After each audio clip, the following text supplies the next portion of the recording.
بمغنيات براو يبيليو ناصنت إيرترا بدرجة زوبا ماكل زتدالو سنة أباون مهزؤون بحر زلو كارنيفال لوم عسران كلتن قنبوت مشت بأما حداري زوبا ماكل ميجر جنرال رمضان عثمان أولياء تبقسو أبكند قدراتات كتما سمرا بلعو المعركة تخيدوم أزي بمتحبار عصر سلسلة محدارات كبابن هاجراوان كوبانياتاتن مشارختومن زغلبن نتي ربع زمن عم ختن لمعاتن زبل تيما زنت أبارغن مرئيت إنه كل مداو قاس داق مهنس أو سرحات حيل مخته هزبي إيرتران حيلتات مكل خالون تران أبركتون دق أنستيو كمون أب بزحنتنا نزل حدنتن بهلاو تصباقن زو كل يوم أكايتي كارنيفالن إيرينا بزهابو حبرتا نزي نقعزو ربع زمن ناس نزن صوارق مرئيت نمدلاون نمدماقن حيالو تمهارو ممهرانن سنة أبوانن بلعل تقدا سنة كم تساتفو بمقلات كوبانياتات سجن بدهو بادم أسبيكونك أيح بحرن كمون تكال عدنا بيشا إيريتيلن أسمرا فلاورسن نزر أي ووهدتن عزوز أبركتون موجيسوم أبزي كاب حدا كاب عبيتي مدبات سنبل ناصنتنا زخونة كارنيفال من محدارات نوس زوباتات سنبل تسرات أباشاول باراديزو تيرافولون عداغا حاموسن نبهلن أن نبابران بهيراتنا زغلص معروق مسنادوتات كقربان كلوا سبورتا عندما ننتفتات سبورتن غسغاسن زنصبارق سلفي أغريبوم نتمرئيت زتعذبو كابوشت هاجرن وصان زموصو زيغاتاتن وصاتنياتاتن يرينا بزهابو حبريتا اتي بوكالي قرصታት ዝወቀበት ሕስቶ ካርኒቫል ንሓይሊ መኸተን ናይ ምግባር ዓቕምን ህዝቢ ኤርትራ ዘንጸባርቕ ኮይኑ ከም ዝረኸቦ ብምሕባር ኣብኡን ዝፈሰሰ ዓቕምን ትሕስቶን በኣድናቆት ገሊጾም እዚ ከምዚሉም ከሎ ንጉዕዞ ርብዕ ዘመን ኣብ መኸተን ልምዓትን ዝውክል ካርኒቫል ብዒስራ ግንቦት ኣብ ጎደናታት ከተማ ዓሰብ ቀሪቡ እቲ ብዋና ኣካያዲ ስራሕ መምሕዳር ዞባ ደቡባዊ ቀይሕ ባሕሪ ዝተኸፍተ ምርኢት ንንጥፈታት በዓል መዚ ወደብ ትካላት መጻሪ ነዳዲ ስራሓት ውጨው መምሕዳራት ከባቢ ከተማ ዓሰብ ሃገራውያን ማሕበራት ከምኡውን ጎስጓስን ሓበሬታን ዝምብራቕን ውልቀ ትካላትን ዘንጸባርቕ እዩ تعزبتي أبزهاب وريتو مدبات سنبل براو يبيري ناصنت بأجبابون تحستون فلي كوينو كقرب مخالو هزبي إرتران ناصنتو سلآز تخف لواغان زلو كبرزا قول لحمخان بمقلاص نناشتو بززناقعن بزورسن تحستوتات تسنيس لزخون دما باللتشاخم زلو حابيرام زخمزيلون كله سنة سرعات سنبل براو يبيلي بدرجة زوبا دوبا قيح بحري صوني عسران سلستن قنبوت أب كتما عاسب ككاير مخانو وكيل إرينا أفليتوم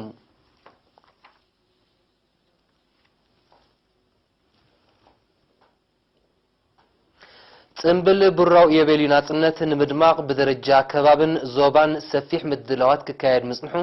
أبزوان زي آوتي مبعال تجمير اللوم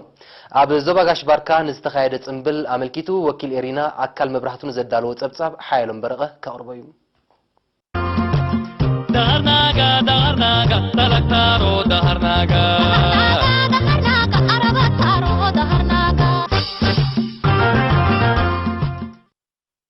سرعات سنبل براو إيويل ناصنت بدرجة زوبا غاش باركا بعسرا قنبات هف ساعة دحر قطري أب كتما بارنتو بلعو المعارق تتسنبيلوم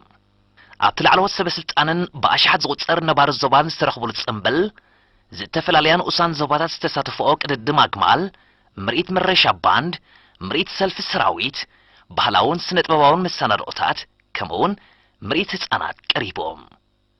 وانا كايد السرح من محدار زوبا غاش باركا أتو عمر محمد أبزهاب مقلتي هزبت زوبا كم أكل مدبات سنبل براو إيويل ناصنت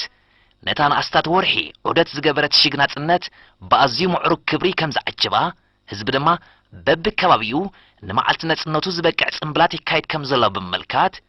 هزبي نتي أبز حلف عامتات ناصنت بسألاتي زقت أموتس أبوتاتن شرحتاتن بلعول صنعاتن توفاينتن مكيتو أبقودنا لمعات كمرش مخالو مرأيا أبها قرون ناصنتون زلو كبر كم سخونة أرديوم أبوم برش ماغلب على زبا أتو برخة تخست بوغنو سنبل براو إيابيل ناصنت بعلو زل أوان رزين حدري نايتوم سلا ناصنتن لؤلاونتن هيوتوم زبجو كفرات سماعتات قبري كلبس مبس عز حدسلو مخانو بمزخار أوشت إزز حلف ربع الزمن تمزجيبو زلو قسقاس نبور هنج أبوطن مبس أمت كم سخونة قليصوم إذا خمزيلن كله هزب الزواج أشباركا بب كبابيو كاب كلاي سمون ناي ورحي قوم بتجميرو سنبل ناصنت بوعو منفسي سنبلو خمسلو وكلتي إرينا حبيرام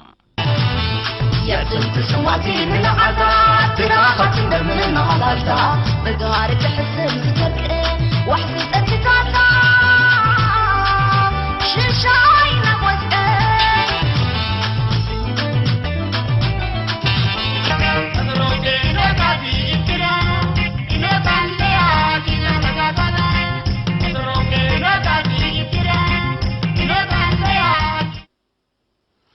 ካብ ዝተፈላለዩ ሃገራት ዝመጹ ዜጋታት ከም ኣካል ናይቲ ብምኽንያት ጽምብል ናጽነት ከካይድዎ ዝቐነዩ መደባት ኣባላት ሃማደ ኣብ መቃብር ሓርበኛታትን ሆስፒታል ኦሮታን ወፈራታት ማእቶት ኣካይደን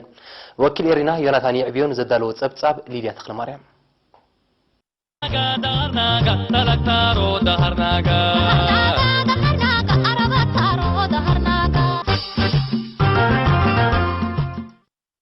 ኣብ ጽምብል ብሩራዊ የብሊ ናጽነት ንምስታፍ ከወጻእ ዝመጽ ኣባላት ሃገራዊ ማሕበር ደቂ ኣንስትዮ ኤርትራ ብ1920 ጉንበት ዝተፈላለየ መሰናድኦታት ኣካይደን ኣብ ኣዳራሽ ቤት ትምህርቲ ፊንላንድ ሚስዮን ኣብ ዝተኻየደ መደብ ፕሬዚደንት ሃማዴ ወይዘሮ ተኻ ተስፋ ሚካኤል ኣብ ዘስማዓቶ ቃል ኣብ ዝሓለፈ 25 ዓመታት ናጽነት ማሕበር ኣድልዎ ደቂ ኣንስትዮ ንምውጋድ ኣበርቲዑ ከም ዝሰርሐን ማሕበራዊ ቁጠባዊ ጸገማትን ንምቅላል ዝሕግዝ ሙያዊ ስልጠናታት ከም ዝሃበን ብምጥቃስ ውጽኢቱ ኣተባባዕ ምንባሩ ሓቢራ ወይዘሮ ተኻ ኣስዒባ ኤርትራውያን ደቂ ኣንስትዮ ከምቲ ኣብ እዋን ብረታዊ ቃልሲ ኣብ ምውሓት ልኡላውነትን ህንጸት ሃገርን እውን ዓበ ኣበርክቶ ይገብራ ምህላወን ብምምልካት ኣብ ብሩራዊ የበልዩ ንምስታፍ ካብ ወጻእ ዝመጻ ኣባላት ሃማዴ ኣብ ሃገርና ሰላስል ዘሎ ዓበይቲ ልምዓታዊ መደባት ብዓይነን ክሪኦ ምብቃዕን ዮሃና ኣገሊጻ እዚ ከምዚ ኢሉ እንከሎ እተን ኣባላት ሃማዴ ኣብ ሆስፒታል ኦሮታ ወፈራ ጽሬት ኣብ መቃብር ሓርበኛታት ድማ ወፈራ ጽሬትን ምኹስኳስ ኣግራብን ዘጠቓልል ንጥፈታት ከም ዘካየዳ ወኪል ኤሪና ሓቢሮም ኣደ መንበር ሃማዴ ዞባ ኤሮጳ ወይዘሮ መብራት ሃብተን ኤሪና ብዝሃበቶ ሓበሬታ ዘካየዶ ወፈራ ናይ ሕልና ዕረፍቲ ከም ዝፈጠረለን ጠቂሳ ልዕሊ 250 ኣባላት ሃማዴ ዞባ ማእከል ኣብቲ ወፈራ ምስአን ሓቢረን ከም ዝሰርሓ ኣብሪሃ ተሳተፍቲ ብወገነን ጽምብል ብሩራዊ እየበልዩ ኣብ ሃገረን ምስ ህዝበን ምብዓልን ከም ዝሕበረን ብምሕባር ዘካየዶ ዕማም ኣብቶም ህይወቶም በጅዮም ሰላምን ራህዋን ዘረጋገጹ ሰማዕታት ዘለዎን ክብሪ ንምግላጽ ምዃኑ ኣረድየን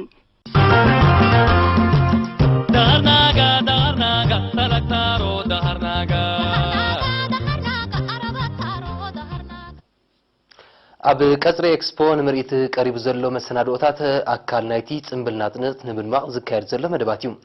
እዚ ምርኢት እዚ ኣብ ውሽጥን ወጻእን ዝካየድ ሃገራዊ ንጥፈታት ሙሉእ ብሙሉእ ዝገልጽ እኳ እንተዘይተባህለ ብኸፊል ግን ጉዕዞ መኸተን ልምዓትን ኤርትራ ዘንጸባርቕ ኮይኑ ከም ዝረኸብዎ እዮም ተዓዘብቲ ዝገልጹ ያሲን ሳልሕ ዘዳለዎ ጸብጻብ ይስዕብ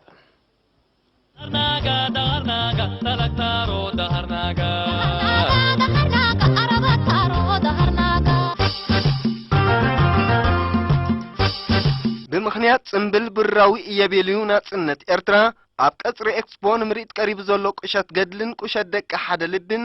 ኣብ ምስግጋር ታሪኽ ክብርታት መንነትን ጽንዓትን ህዝቢ ኤርትራ ኣስተዋጽኦ ከም ዘለዎ ኣዳለውቱ ሓቢሮም ትሕዝቶ ቁሸት ገድሊ ናጽነት ንምምጻእ ዝተኸፍለ ሓያል ጽንዓት ዝሓተተ መድረኽን ክብደቱን ሓፋሽ ንምንቃሕን ንምውዳብን ዝተኻየደ ንጥፈታት ጸላኢ ብብረቱን ብንብረቱን ዝብል ጭርሖን ተግባራውነቱን ከምኡን ውጽኢት መትከር ርእሶም ርኮሳ ዘነጽር ምዃኑ ኣባል ስታፍ ኣጽዋር ሚኒስትር ምክልኻል ኣቶ ዓብደላ ሙሳ ብበጻሕቲ ልዑል ተቐባልነት ረኺቡ ከም ዘሎ ኣብሪሁ ምስያትና ኣሪኢኹምና መዘኻኸሪ ጌርኩምልና ናይ ብሓቂ ጽቡቕ መዘኻኸሪ ዝብሉ ዋላቲ ሓድሽ ወለዶውን ብሓቂ ነቲ ናጽነት ዘምጽእ ኣጽዋር እዚሁ በዚ ተበጊስና ነዚ ገለ ክትብሎም ከለኻ ጽቡቕ ስእሊ ወይ ከዓ መሃሪ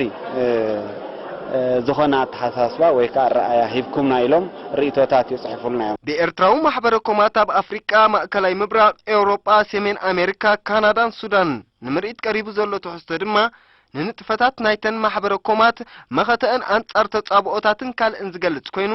ደረቕን ተንቀሳቐስን ስእልታት ከምኡን መጽሔታት የጠቓልል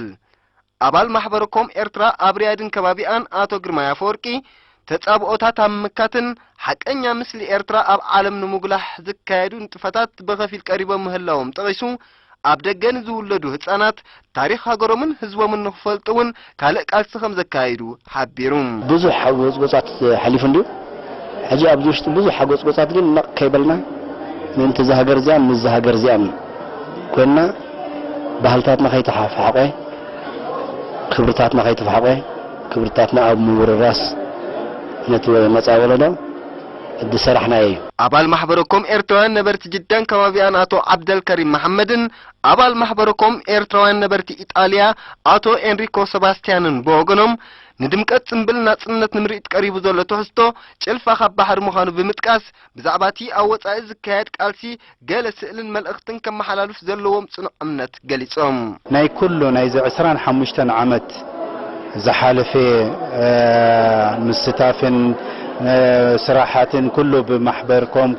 ኣብ ደድለናይ ከተማታት ኮይና ኣብ ወፃኢ ኣብ ሳውዲ ዓረብያ ማለት እዩ ዝሰራሕናዮ ስራሓትን ኩሉ ብሓፂር ጌርና ኣሕፂርና ነቲ ሰብ ከመይ ገይሩ ንኽፈልጥ እንታይ ዓይነት ምዕባለን እንታይ ዓይነት ስጉምትን እንታይ ዓይነት ትምህርትን ከም ዝገበርና ንመርአይ እንታይ ዓይነት ናይ መኸተ እንታይ ዓይነት ቃልስታት ከምዚታት ዝገበርናዮ ኩሉ ንኸነርኢና መፂና ነብዚ ማለት እዩ ኣብቲ እዋነት እውን መንእሰያት ዝነበሩ ነቲ ንጥፈታት ናይ ገድሊ ምስ ናይ ቃልሲ ምትሕዋስ ዝነበሮም ተመክሮታት ስለ ዝሓለፈ በዚ እዋን እዚ እውን ነቶም ሕጂ ንመንእሰያት ዘለዉ ብዛዕዲ ንዕኦም ቁሩብ ትምህርቲ ንምሃብ ድኾኑ ይኸውን ኢልና ሓሳባት ስለ ዝመፀ እዩ ኤሪትራዊ ኣርማ ሃገራዊ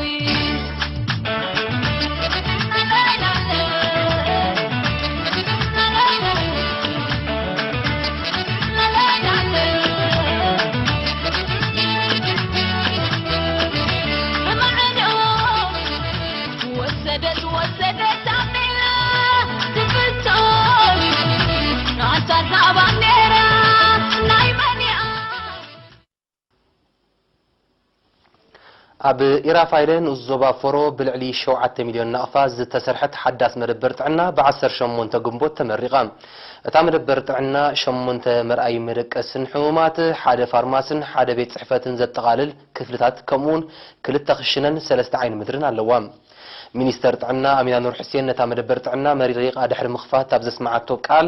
ምዕሩይ ኣገልግሎት ጥዕና ኣብ ኩሉ ከባቢታት ሃገር ንምውዳድ ሓያል ጻዕሪ ይካየድ ከም ዘሎ ጠቒሳ ህዝቢ ተዋዲዱ ንዘሎ ትካላት ጥዕና ብግቡእ ክከናኸኖ ብምዝኻር ዝርአ ሕፅረታት ቁልጡፍ ፍታሕ ክናደየሉ ምዃኑ ገሊጻ ነበርቲ ብወገኖም እታ ኣብ ማእከል ዓዶም ዝተሃንፀት ትካል ጥዕና መርኣያ ናይቲ መንግስቲ ማሕበራዊ ፍትሕን ምርግጋጽ ዘካየዱ ዘሎ ዕቱብ ጻዕሪ ከም ዝኾነ እፎይታ ከም እትፈጥረሎምን ጠቒሶም ኣብ ምክንኻና ሓላፍነት ከም ዝስከሙ ኣረጋጊጾም እታ መደበር ጥዕና ኣብ ቀረባ መጻኢ ንመጸበይ ነፍሰ ጾራት 2 ክፍልታት ክስራሓላ ምዃኑ ክፍለጥ ተኻኢሉሎም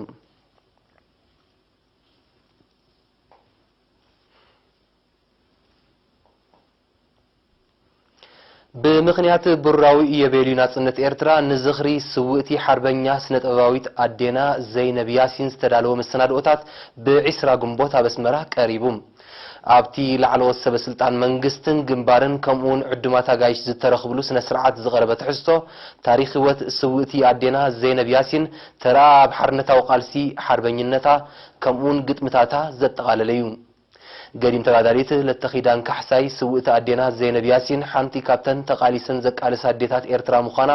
ኣብቲ ጽንቁር እዋን ከይተረፈ ደኺመ ኸይበለት ንመሰል ደቂ ኣንስትዮን ናጽነት ኤርትራን ዝተቃለሰትን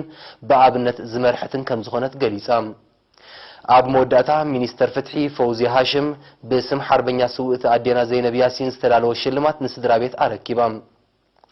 ብ1918 ኣብ ኣፍዓበት ዝተወደት ሓርበኛ ዘይነብ ያሲን ድሕሪ ምሕራር ግንባር ኣፍዓበት ኣብ 1977 ምስ ህዝባዊ ግንባር ሓርነት ኤርትራ ተወዲባ ኣብ ቃልስን ናጽነት ዓቢ እጃም ዘበርከተት ኮይና ኣብ ወርሒ ጥሪ 2005 ኣብ ኣፍዓበት ተሰዊኣ